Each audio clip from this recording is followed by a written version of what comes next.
Nagpapapicture po naka-shade. Ayan. Ito po paraan din po ng pagpapansin ng tao. Ano po? At matindi po ito po bisita mula po sa Bulacan na Tato. Pakita ko naman po ng shades nyo. Pakirespeto po ang ating pag-uusap dito, no? Pag nasa loob po kayo, pakitanggal ng shades. So, yung pag-uusapan natin, yung mga primary photo, ay may mga naka-shade. Bakit kaya? Yun nga po dahil nagpapapansin nga po.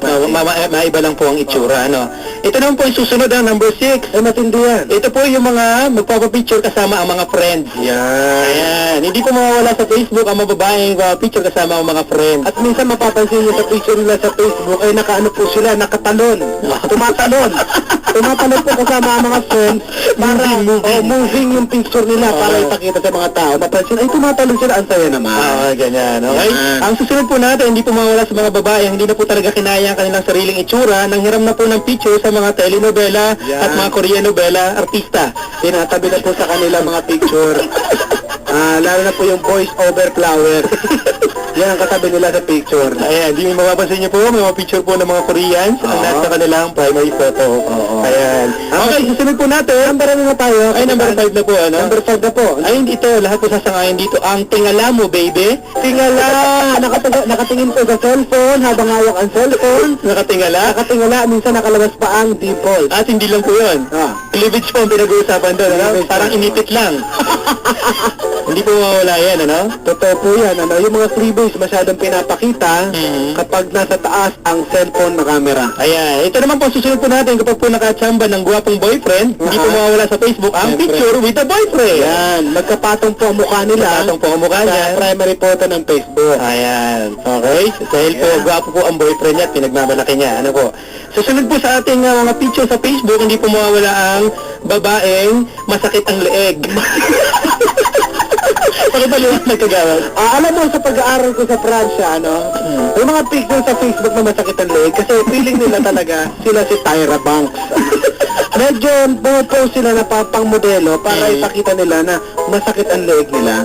Medyo mapansin mo, lagi po nakahawak sa leeg. Ganito, parang porma ko. Ayan, ganyan. Yung left hand po, nakahawak po sa leeg at medyo nakapikit ng konti at nakatingin sa tagiliran. Yan ang masakit ang leeg para may stiff neck lang. Correct. Yan. Number 2 po natin, ano, pangalawa po sa ating countdown ngayon.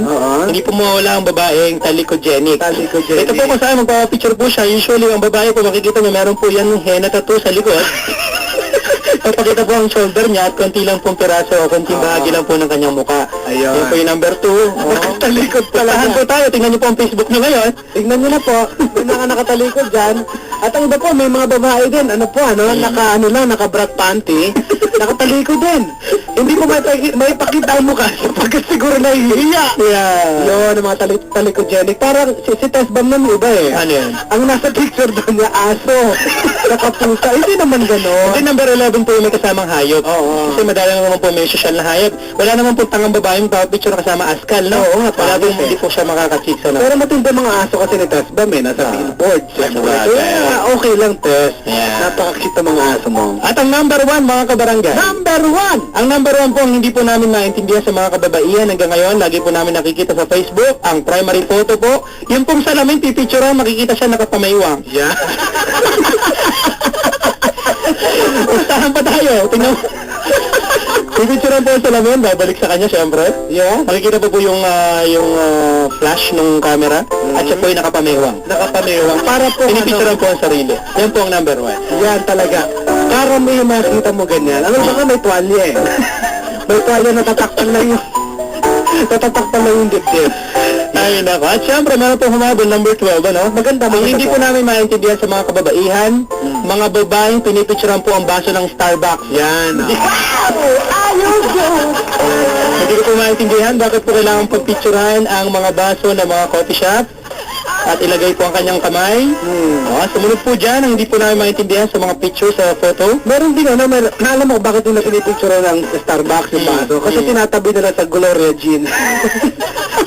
At ito po may humabol po, extra lang po, ang mga babae po pinipicturean ng kanilang mga daliri. Hindi ko po maintindihan talaga. Ano ang nasa daliri para gawin mong primary photo ng Facebook? Bakit po kailangan picturean pa ang mga daliri? Ilan lang po yan sa ating seminar ngayong hapon ito. Maraming salamat po sa mga dumating. Yung mga gutom na po, pwede na po kayong pumili doon sa may water jug, ano? Meron po tayo dyan hinandang pineapple juice. Minindal. Minindal po. Maraming salamat po sa pag-attend sa ating seminar sa barangay. Ako po si Papa Kiko. Ako naman ang inyong Papa Bear. Ito po ang seminar sa barangay. Song number 2.